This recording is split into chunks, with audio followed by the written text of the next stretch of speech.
Hello guys, and welcome to today's video. In today's video we're going to be doing something a little bit different. There's been a lot of holler and stuff for a nor'easter that is going to be hitting the northeast New England coast here in the next day or two, and that is what we're going to be going over today. We got a few models up that we're going to take a look at, plus get into rainfall totals, how high the wind speeds could get in the areas of the Northeast and all that good stuff. So, as we are looking at the GFS here, and we're looking at the average precip rate here, and as you can see, there's two distinct features here. There is a low pressure area here that is a front. It's a warm and cold front that is 1,003 millibars here. That is going to bring some inclement weather to portions of Michigan, Indiana, Ohio, Kentucky, Tennessee, and West Virginia throughout the next couple of hours here. So you guys are going to be in for a pretty ugly rest of the day and probably evening too, as this front moves past you guys. Um, as we will see, there's going to be some parts in Michigan that'll probably pick up a few inches of rain out of this as we go out through time. But in this second feature here is this area right here off the southeast coast. This is going to be a developing low pressure system that is going to be a key factor in how this nor'easter is going to play out, because this front and this low pressure area are going to combine to create a pretty massive system for the northeast. And some models are calling for bombogenesis. So we're just gonna have to see how that all plays out in the end. So let's take a look and see where this all goes from here. As you can see, the low pressure area forms here from this feature down on the southeast coast, and then it rains itself out. This front is moving through, and then as you can see, the front kind of wanes a little bit.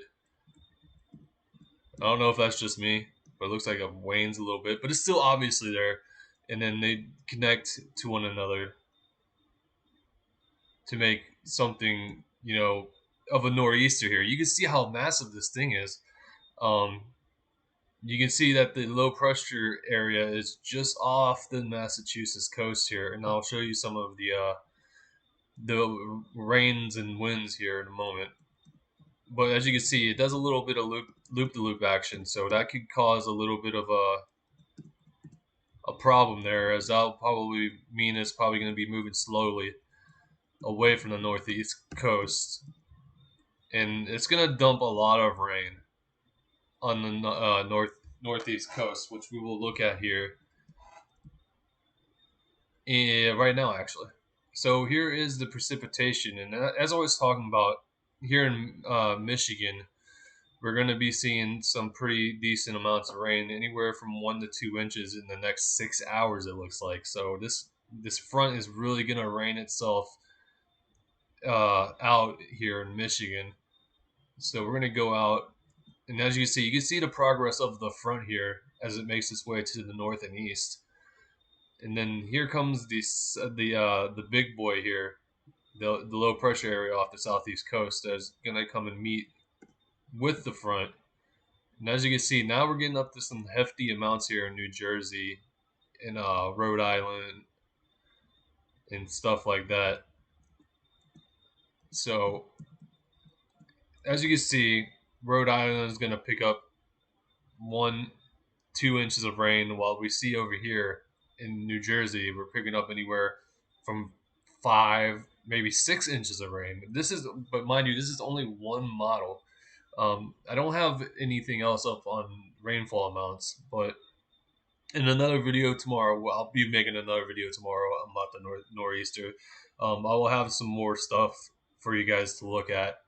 So as you guys can see, here we are at the 10-meter winds, and this is converted into knots.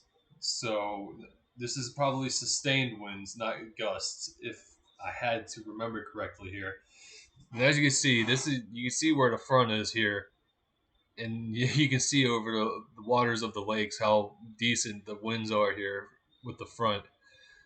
So as we go out through time, the winds obviously move with the front, and then here you go, and this low pressure area right here, you can see that it's really starting to come to its own here because it has about 40 to 48 knots of wind with it.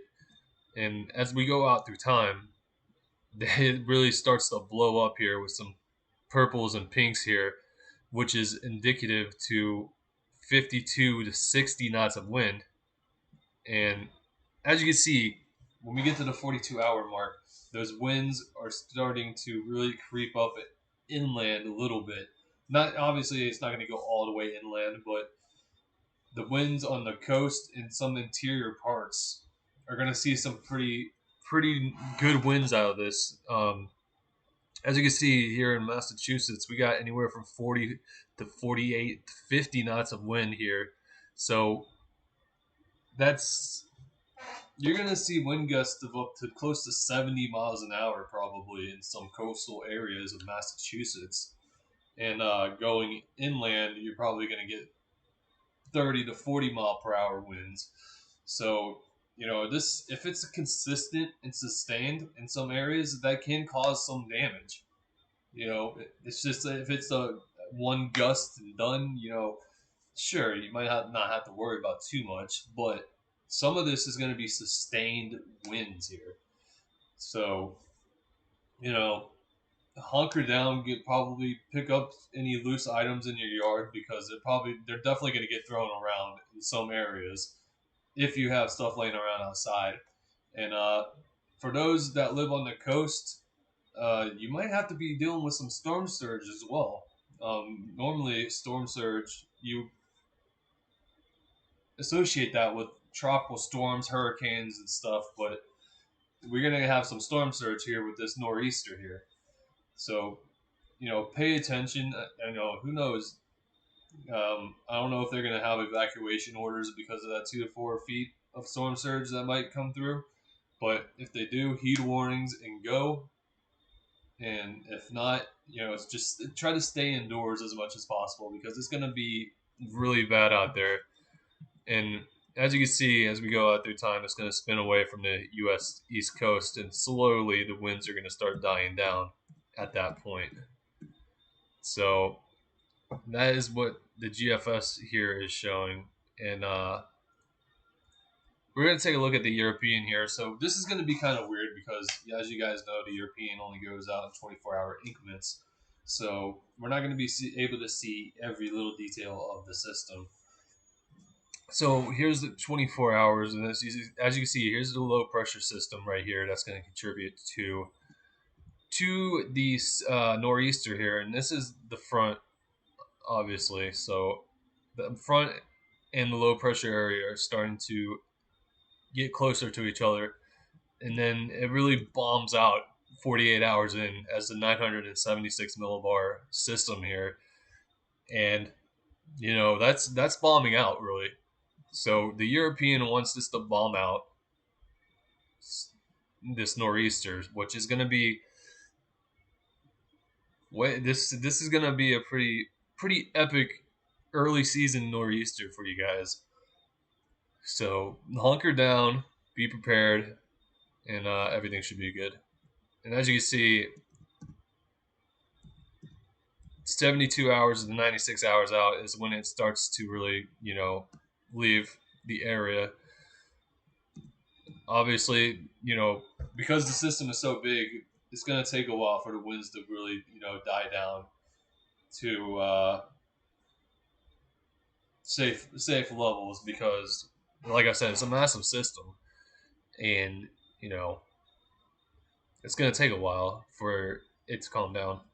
All right, so here is the normalized anomalies here, and normally let's change this to the northeast, or that's not what I wanted. Northeast, yes, this is what I wanted, and now it's not what I wanted. Okay, bear with me here while I get this right. Okay, it's not doing anything. And as you can see here, this 975 millibar system is just sitting here.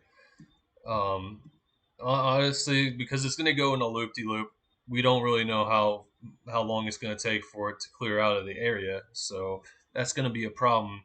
Like I said, you're probably going to get anywhere from 5 to 7 inches of rain, and that's enough to cause flooding too. So not only do you have to deal with the winds, some storm surge on the coast, but you're going to also have to deal with flooding as well.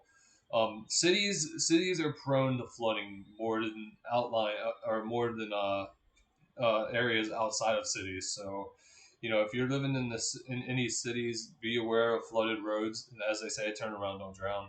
You know, we don't want people risking their lives just to get to point A to point B. And if you see water on the road, just turn around. Don't risk it. Anyways, this is something new here. Obviously, you guys probably noticed that because I was stumbling on a few things here, but I am trying to learn some new things. And if anybody wants to help out in that, let me know because I'm trying to keep active during the off season of the hurricanes and stuff. So, anyways, I want to thank you guys for watching. I'll be back again with another update tomorrow. Peace out. Good afternoon.